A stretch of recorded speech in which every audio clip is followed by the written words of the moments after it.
আজকে সারাদিন কি করলাম, কি খাওয়া-দাওয়া করলাম, কোথায় গেছিলাম সেই নিয়ে আজকের ব্লগ আমার। দেখা যাক আজকে ব্লগে আমি কি দেখাতে পারি আপনাদেরকে।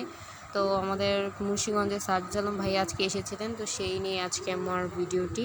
তো সকালে আমি ক্লাস করতে গেছিলাম আমাদের কলেজে। তো কলেজে ক্লাস শেষ করে আশেপাশে সাজগুজও দেখতেছিলাম যে স্টেজ তৈরি করতেছে মাত্র।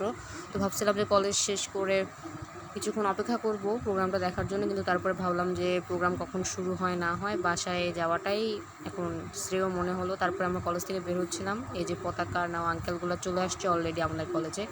তো ওদের সাথে আমি বাইরে বেরিয়ে গেলাম। ওরা আজকে আমাকে অনেক মজা নিচ্ছে আমার থেকে যে আমি নাকি প্রোগ্রাম দেখতে পারবো না। তারপরে ভাঙা মন নিয়ে আমার পছন্দের ফুল নিয়ে হাঁটা শুরু করলাম। তারপর হাঁটতে হাঁটতে একেবারে চলে আসলাম বাসায় রেডি হয়ে হঠাৎ করেই চলে আসলাম আবার আমার পছন্দের এই প্রোগ্রামটায়। হাতে ফুলও নিয়ে নিলাম। এই যে আমার গ্রুপ, এই গ্রুপকে নিয়ে আবার আমি বেরিয়ে গেলাম আমাদের কলেজের উদ্দেশ্যে, যেখানে সাজিদ আলম ভাইয়াকে নিয়ে আজকে মত বিনিময় সভা হচ্ছিল। এই যে আমি দ্বিতীয় তল থেকে একটু ক্যাপচার করার চেষ্টা করতেছিলাম, কিন্তু পরিষ্কারভাবে কিছুই দেখা যাচ্ছিল না বলে আবার নিচে নামতে হলো। এই যে আমি একটু ক্লিপ নিচ্ছিলাম এখানে আমার গ্যাংয়ের সাথে। আজকে আকাশটা অনেক সুন্দর ছিল। তো আমাদের ক্যাম্পাসের ভিতর অবস্থাটা দেখুন, এখানে লোকজনের এত ভিড় যে এখানে আলাদাভাবে দেখার করে কোনো সুযোগই নাই। উপরে নিচে মানে সব জায়গায় আমাদের এখানে লোকজন দিয়ে ফিল আপ ছিল। তো সামনে একটু কষ্ট করে যাওয়ার চেষ্টা করছি, যে তারপরও পরিষ্কারভাবে দেখা যাচ্ছে না। তারপরও আমি স্বচক্ষে দেখছি, এটা আমার কাছে অনেক বেশি। কারণ ভাইয়ার বক্তব্য এবং ভাইয়ার থেকে অনেক অনুপ্রেরণা পেয়েছি, তো যে কারণে ভাইয়া আমার কাছে একজন আইডল।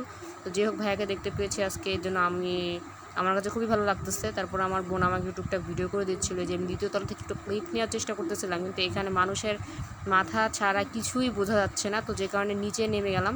এই যে ভাইয়া স্টেজ থেকে নামছে মাত্র, তারপরে দেখুন কি অবস্থা, মানে মানুষজন পারলে একজন একজনের মাথা ঠুকে খাচ্ছে, এরকম একটা অবস্থা। কেউ কাউকে মানে জায়গা দিচ্ছে না, এমন একটা ভয়ঙ্কর পরিস্থিতির মধ্যে পড়ে গেছিলাম। তারপরে এই যে ভাইয়ার মানে বক্তব্য তখনও শুরু হয়নি, সেখানে একটা ক্লিপ এটা। তো লাস্টের দিকে আমি অনেক কষ্ট করে ভাইয়ার স্টেজের কাছাকাছি আসার চেষ্টা করছি। তারপর অনুষ্ঠান শেষ হলো, আমরা চলে গেলাম আমাদের পছন্দের চটপটি খাবার জন্য। তারপর এখানে কিছুক্ষণ অপেক্ষা করতেছিলাম গাড়ির জন্য। তো আজকে এখানেই শেষ।